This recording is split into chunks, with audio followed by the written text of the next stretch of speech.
I feel inspired. 2, you will perform.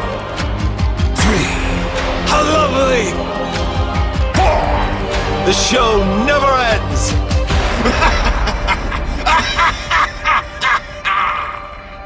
Welcome to the League of Legends Champion Showcase featuring Jhin, the Virtuoso. They're gonna live until they die. People die if they're killed. Water is wet. Grass is green. Now I know my last video was such a roaring success and all 16 of you have been waiting a long time for more of my creative genius. Well, wait no more. Today I'm not just gonna show you how to play Jhin, I'm gonna show you how to pop off. That's right, we're gonna pop off like Peter Popoff. First, let's get to know Jhin a little. He's a criminal psychopath with an obsession for art, beauty, death, and the number 4. In fact, the number 4 shows up a lot in his lore and his kit. Whenever he cleans his gun, he always wipes it 4 times, his gun holds 4 shots and has 4 tally marks on it, his name has 4 letters in it, Virtuoso has 4 syllables, his Q bounces to 4 targets, his W passive marks enemies for 4 seconds, his E reveals enemies for 4 seconds, his ult fires 4 shots, his lock-in theme is 4 minutes and 20 seconds long. Hold up. He's 4 years older than Zed. It took 4 years for Shen, Zed, and their master Kusho to find Jhin. In several Asian languages, the number 4 resembles death, and Jhin won't have sex unless it's foursome. In the beginning, Jhin was a serial killer called the Golden Demon who murdered dozens of people in southern Ionia. All sorts of people were hunting for him, but nothing slowed down the killings. After a 4-year investigation, Shen, Zed, and Kusho finally caught him, but instead of killing him like Zed wanted to, Kusho had Jhin thrown in prison. Zed couldn't accept showing mercy to Jhin after all the killings, and that's why he started to get so pissy. After the Noxian invasion, a cabal in Ionia's ruling council secretly freed Jhin to use him as their assassin, giving him access to their armories and nearly unlimited funds to perform as he pleases. Now, you might not know this about me, but your captain here is quite a talented artist in his own right. Because you all have been kind enough to watch this video, I will design several masterpieces worth millions of dollars and you will be the first to see them. Now for my first work, I will start with a simpler design, but once I finish, its deeper meaning will be apparent, and done. Slap that shit on a canvas and sell it for an easy million. Life is fair. You wanna know how to play Jhin? Can you count to 4? No? Shit. You wanna know how to play Jhin? Repeat after me. 1 for the money, 2 for the show, 3 to get ready, and 4 to shove hot lead so far up their ass whoever can pull it out would be named King Arthur. When you play Jhin, you live for that 4th shot. That 4th grenade bounce after killing 3 minions with it and it lands on a champion for half their goddamn health. That 4th ult shot that you shove in their ass at max range while Scorch puts them down. お前はもう死んでいる。 The ways you can kill people with Jhin are so satisfying. Landing all 4 ult shots, finishing people with your W, sniping people stuck in choke points, putting all your traps in one spot, rooting whoever steps on them and blowing them the fuck up, shooting your dancing grenade at someone trying to get away and it kills someone next to them. It all feels like you're directing a musical and you force the enemies to dance to the rhythm of your shots. It doesn't matter that items don't give you attack speed. You don't need to shoot people a million times because each shot packs so much punch. When an enemy is fucked, it tastes so much sweeter because they know they're fucked. In lane, you can whittle down 3 minions and take them all out with your Q, and if you're lucky, it can bounce to an enemy laner and take a huge bite of their health bar. This costs mana though, so keep an eye on that. Some people start Doran's Ring to make that less of an issue. Jhin's Q has great AP scaling anyway. With your 4th shot, you can take another big bite of your enemy laner. Once you get some lethality on you, this will do more and more damage. Another thing you can do is save your Q and let the lane pull back towards your tower so your jungler can gank and you can land your W for an easy route. You'll want help taking the tower, so if you can work out good ganks, you can get more damage off on it. Later on, shoot when it's safe and try not to die. Let your grenade bounce to enemy champs, root someone on your traps, or shoot at someone while they're focused on someone else. Since Jhin builds lethality, you'll want to focus your attacks on squishies when you can, but since he's also an ADC, you want to provide steady, consistent damage in teamfights. If you can shoot a tank, go ahead and shoot the tank. Bramblevest doesn't hurt Jhin as much as other ADCs because, again, he doesn't need to shoot a million times to get as much damage off. There are 2 big problems with Jhin. 1. He can't move worth shit. On the bright side, his walking animation looks beautiful. He carries himself like a professional because he knows he is one. But that doesn't help him carry you. Flash is Jin's best friend, and when it's on cooldown, you're walking on thin ice because at any moment, someone can jump on your ass and murder you faster than you can say "Oh no!" 2. He has a harder time taking towers than most ADCs. You do have a mini crit on towers, but he's still pretty slow at it. Plus, while you're shooting the tower, you're open to ganks unless you have someone like Leona or Tom Kench. It used to be so bad that people actually played him mid until Riot decided to let his 4th shot crit towers for a little bit of extra damage. Jin's good at killing people. He has no time for giant rock things that won't perform. This works out for me because if you didn't already know, your captain here has a condition known as ADC. Now, what that means is I have a hard time focusing on things other than putting myself in harm's way, trying to get as many kills as possible. Jin's shots are so powerful because of his passive. Oh my god! There's so much here, holy shit! What the fuck, math? Why didn't I take my ADC medication today? Alright, calm down. I can get through this. I just need to focus. Jin's passive is Whisper. His gun holds 4 shots, and after the 4th shot at waiting 10 seconds, he reloads for 2.5 seconds. You can use abilities while you're reloading. Using abilities gives you 10 more seconds before you reload. Your 4th shot's guaranteed to crit, dealing 15 to 25% missing health as bonus physical damage. Jhin can also crit towers, but for less damage. Crits give you bonus movement speed for 2 seconds, but crit damage is reduced by 25%. Jhin can crit on shots other than his 4th. Building items won't give Jhin more attack speed, only leveling up does that.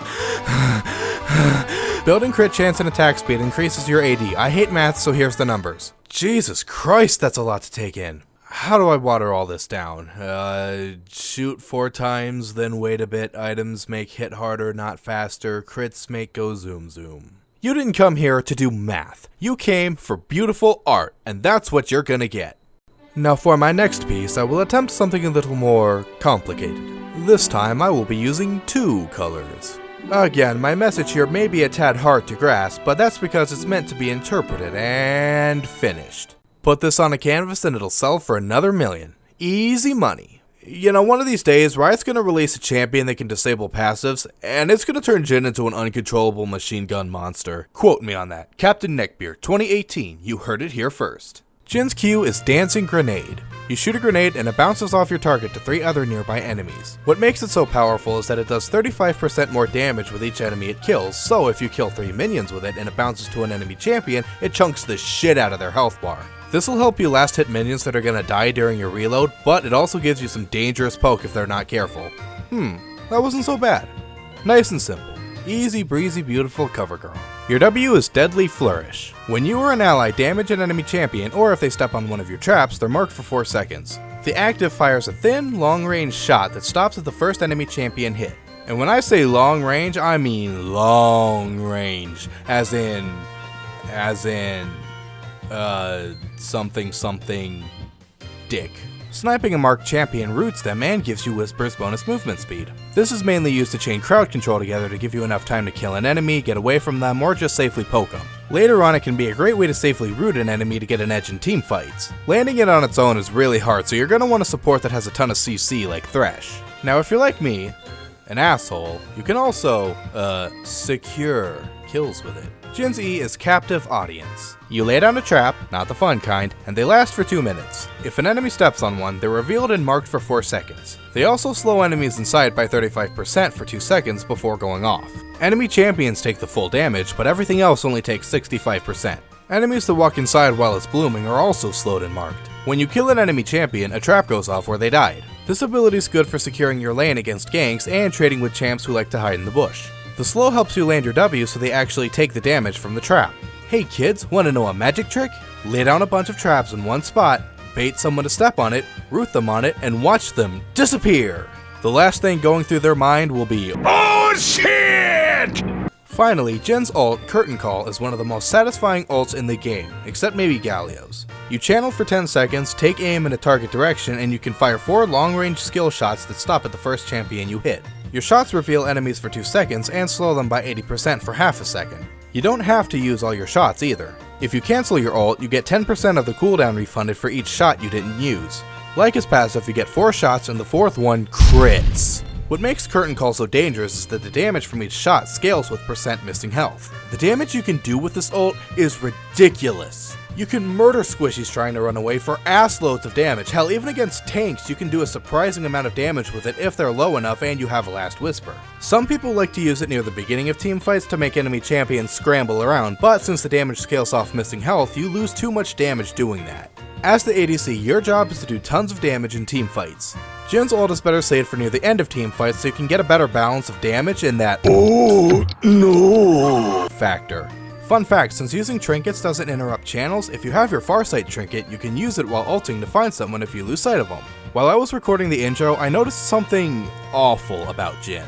When he ults, he shows 4 canisters on his shoulder, so you'd think he'd use them all, but when you shoot, only the top one looks like it's being used. It just looks off. Don't get me wrong though, everything else about Jhin is beautiful, and you know what else is beautiful? More artwork! Now for my third piece, I will attempt something unconventional. I will place the alternate color in a space that you wouldn't expect. This work will truly capture my philosophy, and done.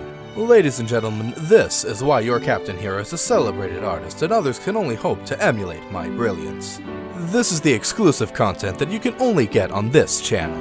With this piece complete, let us go over what to build on Jhin, shall we? Since Jhin is part assassin, lethality is important for that extra damage against squishies. You want to start with Youmuu's Ghost Blade for the damage, lethality, and the movement speed boost because with Jhin you need all the movement options you can get. Next, you want crit. The extra range rapid fire cannon gives you is perfect for safely poking enemies with your big ass auto attacks. Plus, you get more AD even if you don't build AD because of your passive. More crits also means more zoom zoom. Jhin's wave clear is okay thanks to his Q, but Static Shiv is great for late game farming and pushing minion waves. Plus, you know more crit means more damage and more zoom zoom. Since items don't give Jhin more attack speed, Berserker's Greaves isn't as useful on him even if it does give him a bit more damage. You'll want to get Swifties for the extra speed and slow resistance, or you can get Ninja Tabi to take less damage in trades. As for the rest, that'll depend on the situation. Want to offset Jhin's reduced crit damage? Go for an Infinity Edge, although Essence Reaver is what Pro Build suggests, and I just read off them for this segment because I'm a meta whore. Want more lethality for carry busting power? Duskblade gives you that, an ass ton of bonus damage, and a way to check for wards. Enemy Akali's fed and has your asshole in her sights? First, you pray, and when God doesn't hear you, you build a Maw of Malmortius for the magic resist and the magic damage shield. If that isn't enough to save you, and let's be real, nothing saves you from Akali, you close your eyes, clench your ass, and just let it happen. Don't even try to fight it. It'll be over in a couple seconds. Bitch. The rest of Jhin's items should be obvious given the situation. Tanks, Lord Dominic's, lots of healing, Mortal Reminder, lots of CC, Mercurial Scimitar, Yasuo, Anal Lube. Now that you're done listening to me babble on about things I looked up on the wiki and pro builds, let's talk about something more interesting. Irresponsibly spending money on cosmetics that inflate our egos! First, we got the classic Jhin. I like this one because it has my favorite music when he ults. Next is It's high noon. Jhin. This skin is a reference to Jhin's early cowboy design. Next is Blood Moon Jhin. I love the Blood Moon skin line and I'm so glad Jhin got one. He even got the skin not too long after his release. Here's Project Jhin. Man, Riot's fucking spoiling me putting my 2 favorite skin lines on one champ. He's even got the cool ass fur in the back. Jesus, Riot, if you're gonna fuck my wallet, at least buy a dinner first. Finally, we got Bang Jhin. He's been drinking his Red Bull and now he's finally got his wings. And high blood pressure. You know, it's hard using a different skin for Jhin because of how awesome his classic ult sounds, but Blood Moon just looks so beautiful. And speaking of beauty, now for my 4th and final great work, I have saved the best for last. This will not be a painting, but an experience. A beautiful moment in time rather than something to be sold to a museum for bullshit amounts of money. Let's get started, shall we?